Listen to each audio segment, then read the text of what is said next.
Till that time, we had movies where it was only "Oh, mera pati, mera devta hai," and all. The women would be like, "Mera suhag na mite." The women had no rights to even say or whom they want to spend the rest of their life. We are still debating marital rape. Sometimes it was just not marital rape.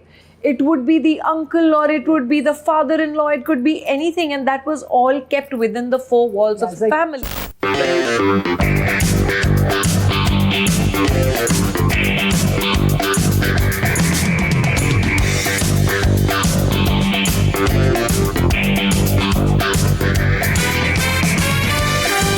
सब कुछ जलकर राख हो गया है, लेकिन आप नहीं झुकेंगे।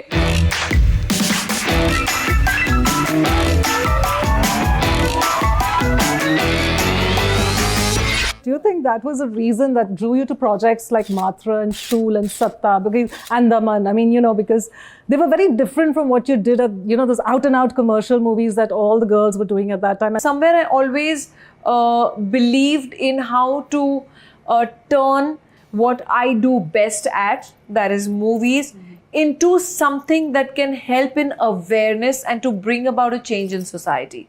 So for me, it kind of worked very well together.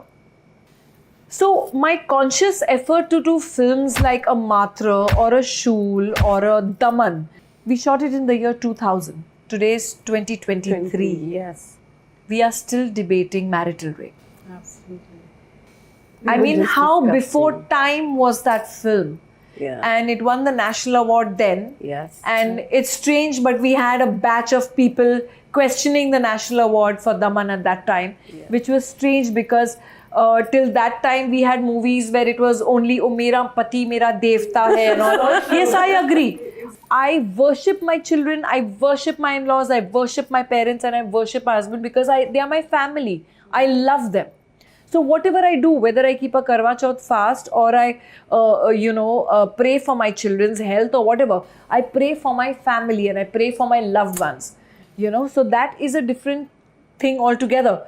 But we suddenly came up with this movie Daman, which did not say, "Oh, bhala hai, bura hai." Even if he's a villain, yeah, mera pati, you cannot, yeah, please don't take him to prison, please don't, maaf kar do, ye wo, he could be that our very villain is Ranjit, and Ranjit Goliyan will be very happy I spoke about him. But still the women would be like, "Mera suhag na mite." And here suddenly we had this woman picking up her own Trishul and could not take her own child getting molested. Or her own child getting into that whole rut that she was in, which was marital rape and being literally sold off to another person. And she kills her own husband because she's taken that torture for all along. Not that we advocate murdering a husband. No, we don't. There's a law for that. But this was a fictional movie. But it brought about that change, that change, which is very, very. Yes. It got the conversation going, which was so necessary. Which was happening in our interiors, where women had no rights to even say or whom they want to spend the rest of their life with, or whether they don't want to, whether they're getting beaten, abused, or domestic violence, or raped. And sometimes it was just not marital rape. It would be the uncle or it would be the father-in-law. It could be anything, and that was all kept within the four walls of the family. Chup raho, baat mat. Exactly. You see, so that got the conversation going, and it very, very well deservedly got the national award at that time. Prevalent even now? It definitely is. That's what I'm saying. It's strange that it is still being debated about. तुझे अपना जीवन साथी चुनने का पूरा अधिकार होगा।